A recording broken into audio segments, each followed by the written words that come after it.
Okay, awesome. Okay, so we got bilateral body movements twice a day, once in that evening when you're winding down, the other time sometime throughout the day, and you'll do it until you feel sensations arising and some kind of connection created, and it will be a daily thing, no exceptions. Is that the plan? Yeah. Awesome. Okay, wonderful. So then the second little piece of this is, what is a ritual you can establish for when you interact with this person and you start to feel stuff come up? And so that might look like, when I feel this, I'm going to communicate these words, and then I'm going to step away and do this thing. And so it might be, when I feel these sensations arise during an interaction, I'm going to say, hey, I need to step out for a minute. I appreciate you. We'll get back to this. And then you step away, and then you have something specific that you do. Maybe you go to a mirror and you look yourself in the eyes and you're like, hey, I see you. I'm here. It's okay. I've got you. And then maybe you spend 5 minutes doing bilateral body movements. That's just one suggestion. Yeah, with this person, I think they responded well before, when I've told them, hey, I need to stop for a minute. You know, I just need to just stop. And this person, I could totally see them, if I said, do you want to just stop with me for a minute, that they would be okay with that, you know, because they would just allow it to happen, and they wouldn't even know what's going on. They wouldn't care. You know, they'd just be like, okay, sure, you know. Yeah. And I think for me, that's because I'm used to doing a lot of my own work in the moment, in my body as it arises. Mm-hmm. And so I think just being able to ask for that I think I can ask for that from this person on a regular basis when it comes up. And ideally, like, the need will be met before I meet with them. You know? Yes. Ideally, absolutely. Before that interesting, delicious moment where a good relationship converges with bad older experiences, you know? Mm-hmm. Absolutely. So what is the promise you want to make to your guardian parts regarding when they feel stuff during an interaction? I think I want to use their words, or the words that came through, and say, I'm going to notice you. Mm-hmm. And I'm going to notice you when I usually feel bad. Mm-hmm. Awesome. And what does that look like for how you're going to respond, just so you know? Because a lot of times when we're in a moment, that's old action patterns come up, or other logic takes over what we really need or something. And so what is the chosen response that you're going to create space for, so that when those times come up, how you respond is according to this new promise, rather than just to, like, the stuff that it normally goes about? Does that make sense? Yeah, I'm probably going to start noticing on the back end of when I start getting angry, like, or frustrated, or that kind of thing. It'll probably take me a second to realize this thing is coming up again. And really, at that point, when I realize it, even before I ask for, hey, let's stop for a minute, I just need to stop. I would want to start by just becoming mindful of the fact that I'm feeling the angry, or the frustrated, or the flustered. I have so many things to do, or I don't have time for this. Like, a lot of times that's just this feeling of, I don't have time for this, and that's like my key word now. It's like, oh, cool, it's time to reconnect, you know, and recognizing, because in that moment when I'm frustrated and flustered and I don't have time for this, with the sympathetic arousal, it's like, it's all about me, you know. And so if I just make it all about me for a second, saying, I'm doing this for me, you know, I'm thinking, I'm doing this for me, then that's when I can try to find an opportunity to tell this person, hey, you know what, now that we're here and I can do this, I just need to stop. Because it's usually right in the middle of a task that, like, has to be done now, that's urgent, mm-hmm. It has to be taken care of right away.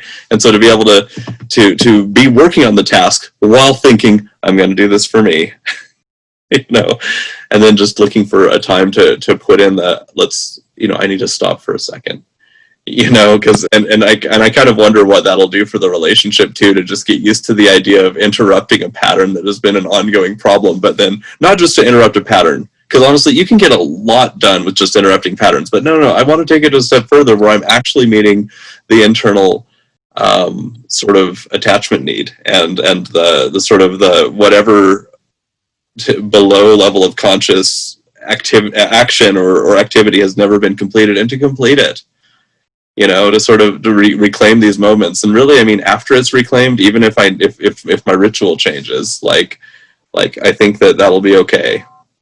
Yes, absolutely. I have a few other ideas I'd love to throw out. So one thing you can do when you recognize these patterns of tension or stress or agitation or frustration, and you're feeling those subtle backdrop sensations before they become these dominant things that kind of take over in words or action, first, ground in your breath. Let go of thoughts and feelings and put your full conscious focus here. And that alone is going to do so much for your guardian parts. Right in here. Yeah, right in here. Yeah, right? Makes sense.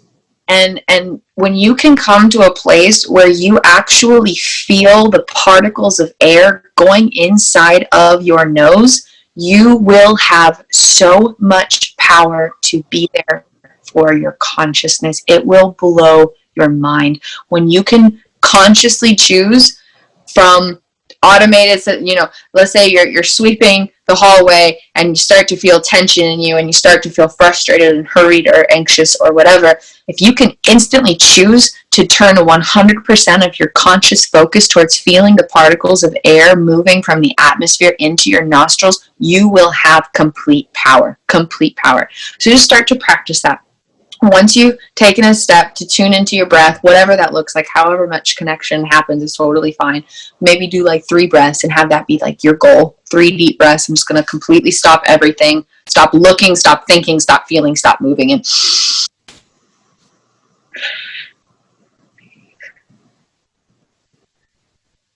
And make 3 breaths your goal. It's a really good place to be. Yeah, that sounds like a really effective way to stop. To just bring in that sensory, like present moment, awareness into that space that I already know I'm going to be using, and I'm going to be breathing, like breathe consciously, breathe. Yeah. What's happening is you're increasing your frontal lobe engagement, you're regulating your nervous system, you're increasing your oxygen flow, you're connecting your conscious mind, your unconscious mind, and your unconscious body. Your breath is one of the only things that really powerfully connects all 3 of those layers instantly. And so there's all these benefits, all these tools, and then once you're more present in that space, it really amplifies the power that you have. Then, this is really fun, I think you're really going to like this, take a moment and thank your guardian parts. You're only feeling those sensations of agitation or frustration or whatever it is because there are parts of your consciousness who want to protect you. And when you can honor the intentions behind the feelings, they will feel seen in a way that just it's never happened before. Because it's easy to recognize, oh man, I don't feel safe, or oh man, I'm feeling frustrated. But what's behind that? Why is any of that there to begin with? It's because there's parts of your miraculous self-essence that are vibrating at such a profound frequency of love that they would do anything to protect you because you mean the world to your consciousness. And when you can connect with that energy about who your guardian parts really are, it's going to change the game. So when you're feeling these things, take a moment to ground in your breath so that you're the observational self responding to stuff, right? And then be like, thank you, guardian parts. Maybe you say it out loud, maybe you say it in your thoughts, but just see what that does. Oh, I really like that. Yeah, because I agree. I very much like that idea of to do this, because it's like I'm stopping, I'm breathing, and really to express gratitude to a part of me. What a great way to resensitize myself to the connection and to acknowledge that there's no part of me that's an enemy. Yes, exactly. Every part of your consciousness is a pure vibration of love. every part of your miraculous consciousness is a pure vibration of love. That's who parts are. Our unconscious parts are experiencing our unconscious body. Our unconscious parts are literally experiencing our brain waves and their blood flow and all these things. And they are sculpted through experiences of loving presence. And so when we have unconditional presence or any kind of love within our presence, we're helping them. And then our subconscious parts within my diagram of consciousness are embodiers of love, who receive love, givers of love, who offer love, observers of love, who witness love, they perceive it, and protectors of love, who guard it. And that's who parts of consciousness are. That's who they are.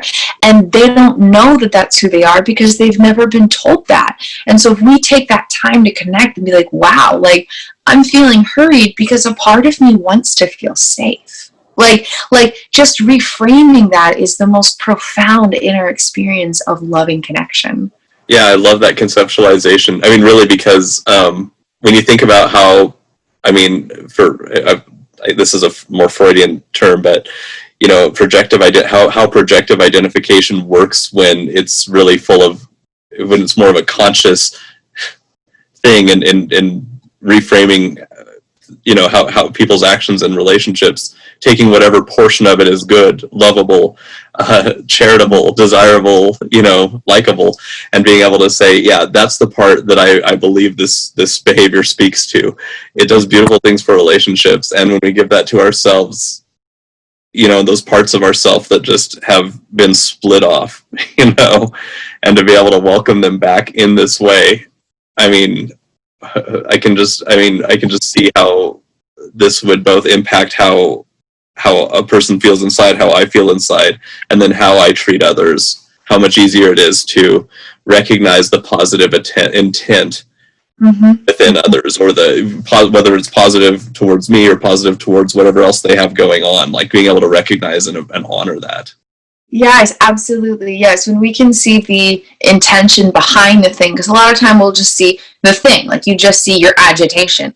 But if you know that the intention of agitation is from a part of consciousness who wants to help you feel safe and protected, it's a game changer. And then, you know, yeah, if there's other people, maybe someone comes in and they're like, you know, reminding you about something you need to do, the instinctive response might be like, oh my God, like you're so on top of me, like can you just like back off, like this, like, you know. But if you can recognize they're trying to protect my well-being, you know, just as one example, recognizing the intention behind consciousness within ourselves and within relationships outside of us, just yes, we cultivate a greater experience of love within all of our experience. Yeah, well, thank you so much for doing this for me today, Kristin, and I very much hope that others that can relate and benefit from this understanding that you present to people, that you bring to people. Yes, thank you so much. It's been a blessed honor to connect. I believe in every part of you. You are worthy of infinite moments of happily ever after. And today is a beautiful first day of the rest of your life, and there's only goodness to come.